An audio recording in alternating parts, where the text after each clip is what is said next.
Good morning everyone, welcome back to my channel. আমার নতুন আরও একটি ব্লগে তোমাদের সকলকে জানাই অনেক স্বাগত। তবে আওয়াজ করিস না। এখন 9:30 বোধহয় বাজে। হ্যাঁ, 9:30 বাজে। বাবাইকে পড়াতে এসেছিল স্যার, পড়িয়ে গেল। আর চা করে রেখেছিলাম। এখন আমি মুখ ধুলাম, ফ্রেশ হলাম। আমি আর বাবাই এখন একটু চা খাবো। বাবাই বললো খাবে, ওই জন্য। এই নে, তোমাদের দাদাভাই এখন শুয়ে রয়েছে ওই ঘরে, ফোনের আওয়াজ পাচ্ছ নিশ্চয়ই। আর কালকে রাত্রেও না, ভোরবেলা কি ঝড় হয়েছে, ঝড় বৃষ্টি হয়ে এখন পুরো ওয়েদারটা ঠান্ডা। কালকে যেমন গরম ছিল, আজকে একটুও গরম নেই। বাবাই চা করেছি, ওয়েদার একদম ঠান্ডা করে দিয়েছে। এনে বিস্কুট নেই, এটা নেই, তুই তো ফেলবি না। বিস্কুট খা, শুধু চা খাওয়া যাবে। সকাল থেকে ক্যাডবেরি দোকান থেকে কিনে এনে খেয়ে যাচ্ছে। আজকে আবার রান্না বান্না কিছু নেই, রান্না করতে হবে না। সেই মাংস আছে না ফ্রিজে, কালকে তো আর নিরামিষ বলে খাওয়া হয়নি। তারপরে কালকে ডাল করেছিলাম, অল্প একটু ডাল আছে। আজকে যদিও ডাল বানাবো, একটু টক ডাল করব। আর পটল আলুর তরকারিটাও আছে, ওই জন্য শুধু ভাত করবো আর টক ডাল করলেই হয়ে যাবে। আর কাঁচাকুচি করবো আজকে একটু। চলো চাটা এখন খেয়ে নিই, ঠান্ডা হয়ে যাবে নইলে। পরে আসছি। বাবাই সকালে উঠে একটা বাউলি খেয়ে পড়তে বসেছিল স্যারের কাছে। তারপর এখন বায়না করছে একটু চা খাবো। এখন আবার চা খেতে বায়না করে, জানোই তো। ওর লিকার চা খেতে চায় না, খেতে চায় একটু দুধ চা। তো আমি তো সকালবেলা দুধ চা খাই না, ওই জন্য বানিয়েও দেবো না ওকে। আমি বললাম না, চা খেতেই হবে না, লিকার চা করছি, তা যদি খাস তাহলে দেবো। তা বললো ঠিক আছে, অল্প একটু দাও। তারপর আবার বলছে বিস্কুট খাবে না, শুধু শুধু নাকি চা খাবে, চিন্তা করতে পারো। আর ভাত রয়েছে, ওকে বললাম ভাত খা, ডাল রয়েছে, ভাত রয়েছে, তরকারি রয়েছে, সেগুলো দিয়ে খা। তা বললো এখন খাবো না, পরে 11টা বাজবে তারপরে খাবো, এখন একটু চা দাও। তাই খেলো। আর তোমাদের দাদাভাই উঠে গেল বাজারে। টক ডাল বানানোর জন্য আম লাগবে, তারপরে ঠাকুরের ফুল আনতে হবে, সেসব আনতেই গেল। মাছ টাছ মাংস টাংস কোনো কিছুই বাজার করবে না আজকে। এই ফাঁকে আমি বিছনাটা এসে তুলে নিলাম। ও উঠে গেলে তারপরে তো বিছনা তুলি প্রত্যেক দিন। তো চলো বিছনা গুছিয়ে নিই, তারপরে ওই ঘরের বিছনাটাও একটু ঝাড়বো, কারণ পড়িয়ে যাওয়ার পরে প্রত্যেক দিন একটুখানি বিছনাটা ঝাড়তেই হয়। আগে তোমাদের বলতাম না, এই জানলায় পাখি এসে ঠোকর দিত, সকালবেলা আমাদের ঘুম ভেঙে যেত আর ভয় পেতাম যে কাজগুলো ভেঙে না যায়। এই ইদানিং তো বড় বড় কাক, তারপরে আরও বড় বড় সেই পাখিগুলো, কী পাখি আমি নাম জানি না, সেই সব পাখি এসেও ঠোকরাতো।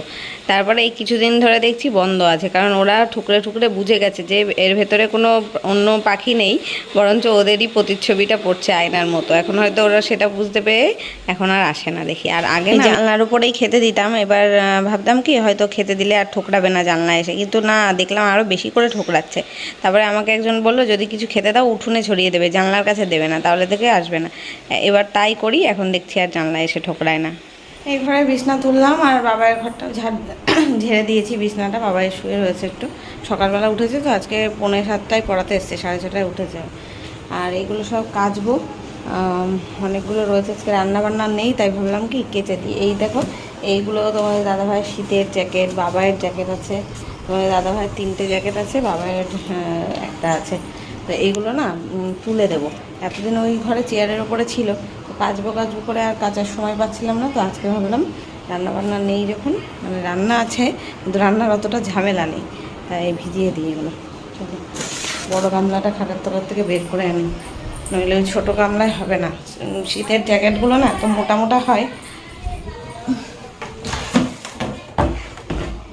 এই গামলাটার মধ্যে পুরোটা ধরে যাবে।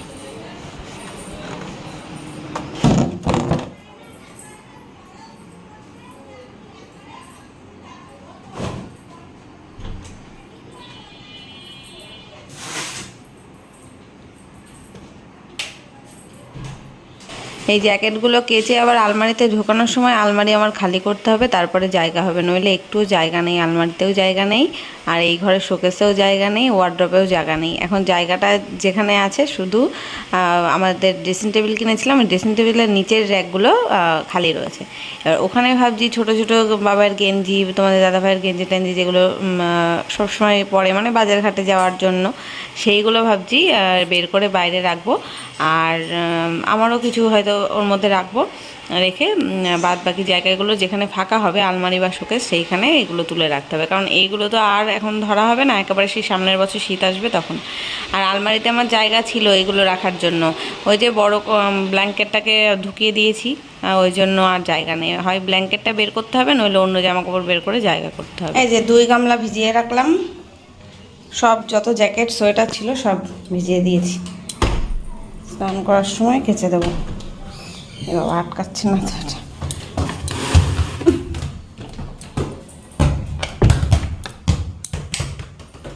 ঘরের মধ্যে খেলিস না বাবাই।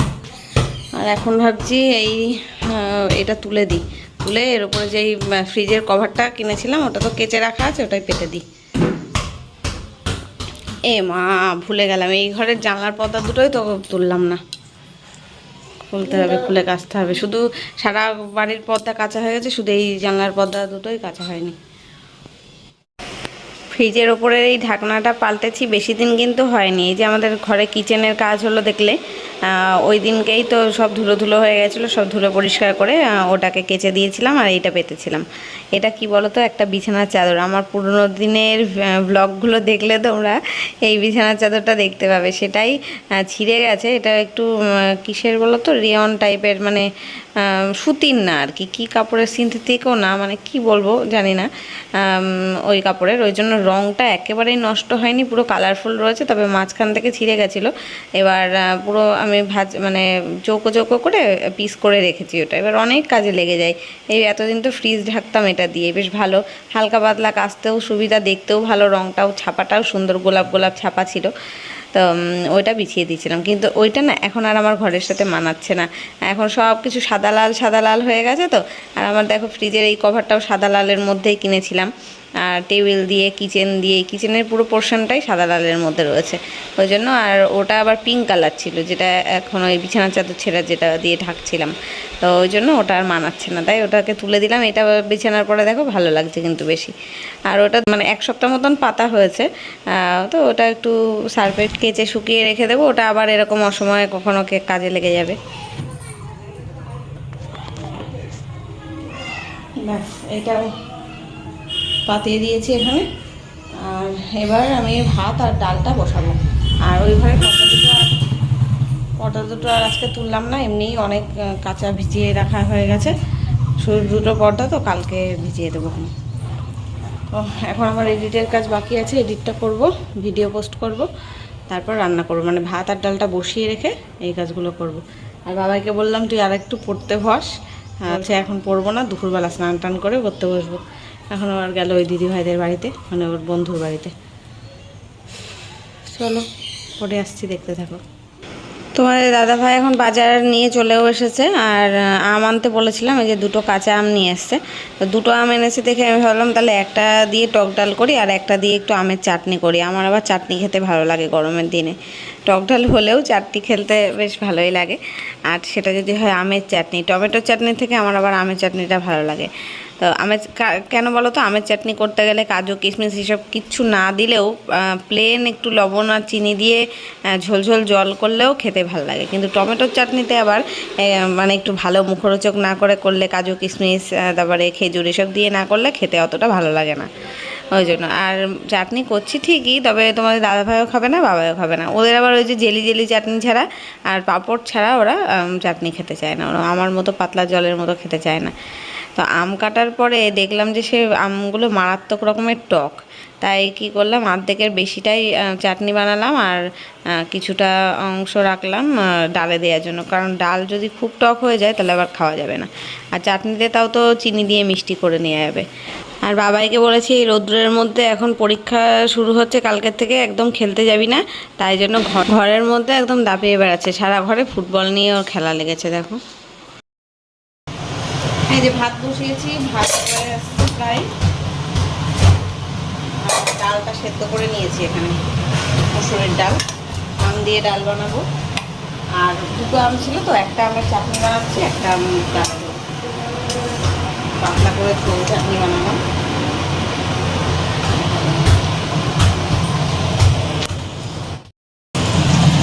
এই যে চাটনিটা নামিয়ে নিয়েছি, ডালটাও কাটা দিয়ে নিলাম। আর এখানে সর্ষে ফোড়ন দিয়েছি ডালের জন্য। আর আমগুলো প্রচণ্ড পরিমাণে টক, ওই জন্য অল্প করেই দিলাম ডালে, নইলে এত টক হয়ে যাবে খেতেই পারবো না এখন। তেলের মধ্যে একটুখানি সাঁতলে নিলাম আমটা, এবার ডালটা দিয়ে দেবো।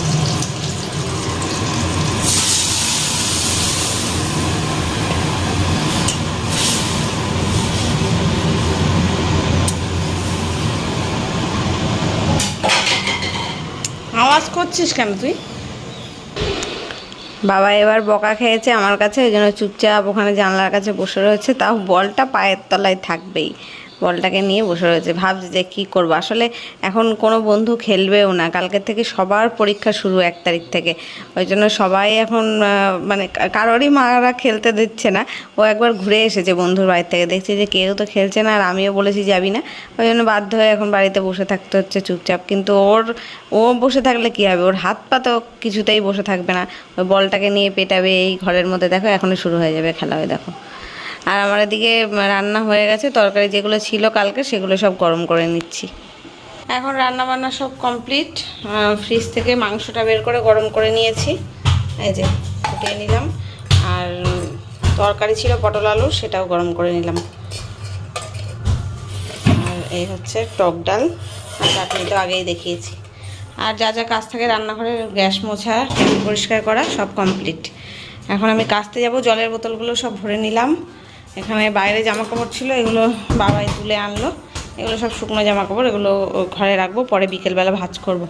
আর এখন জামা কাপড় কেচে নিই, 1টা বাজে, 5 মিনিট বাকি। চলো পরে আসছি।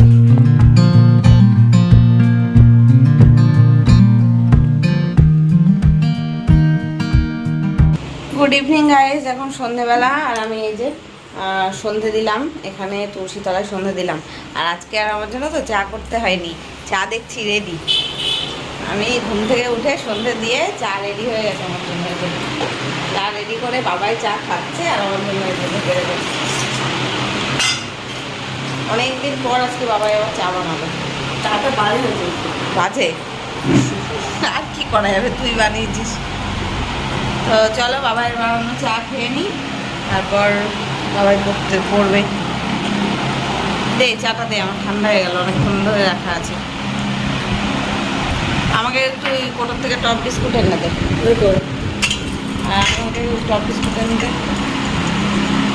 বাবাই আমার দোকান থেকে ওরিও হ্যাপি বিস্কুট নিয়ে এসছে, এগুলো বাবাইয়ের ফেভারিট।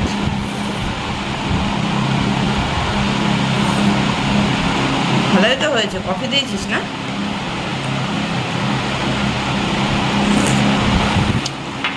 করা হয়েছে, কিন্তু প্রচণ্ড মিষ্টি। তুই তো মিষ্টি ভালো খাস।